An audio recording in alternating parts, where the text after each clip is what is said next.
တောအုပ်ကြီးတစ်ခုမှာပြေးလွှားမြန်ဆန်ပြီးမန်ကြီးတက်တဲ့ယုံနဲ့ဖြည်းဖြည်းချင်းရှောက်တက်တော်လဲဇွဲရှိတဲ့လိတ်တို့အတူနေထိုင်ကြပါတယ်။ယုံကလိတ်ကိုနှိပ်ကွေးတယ်လို့လှောင်ပြောင်ရမှပြိုင်ပွဲတစ်ခုကျင်းပဖို့ဆုံးဖြတ်ကြပါတယ်။နောက်တစ်နေ့မှာတောကောင်တွေအားလုံးစုပေါင်းကြည့်ရှုကြပါတယ်။အစင်သင့်ပြေး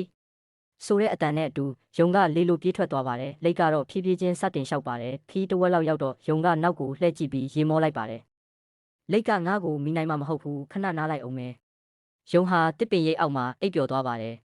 လိတ်ကြီးကတော့မရက်မနာတလန်းချင်းရှေ့ကိုဆက်လက်လျှောက်နေပါတယ်။နောက်ဆုံးမှာတော့ယုံအိတ်နေတဲ့နေရာကိုကြော်ဖြတ်ပြီးပန်းတိုင်ကိုနီးကပ်လာပါတယ်။ယုံနိုးလာတဲ့အခါမှာတော့အာငါအိတ်မောကျသွားပြီ။ယုံကအမြန်ဆုံးပြေးပေမဲ့အချိန်မမီတော့ပါဘူး။လိတ်ကြီးကပန်းတိုင်ကိုအရင်ရောက်ပြီးအနိုင်ရရှိသွားပါတယ်။တောကောင်တွေအားလုံးလက်ခုပ်တီးကချီးကျူးဂုဏ်ပြုကြပါတယ်။ဒီနေ့ကစပြီးယုံဟာမမကြီးတော့ပါဘူး။လိတ်လိုဆွဲရှိဖို့တင်ယူခဲ့ပါတယ်။ဖြည်းဖြည်းမှန်မှန်လုပ်ပါကအောင်မြင်သည်။အဆုံးထိနားဆင်ပေးတဲ့အတွက်အားလုံးကိုကျေးဇူးတင်ပါတယ်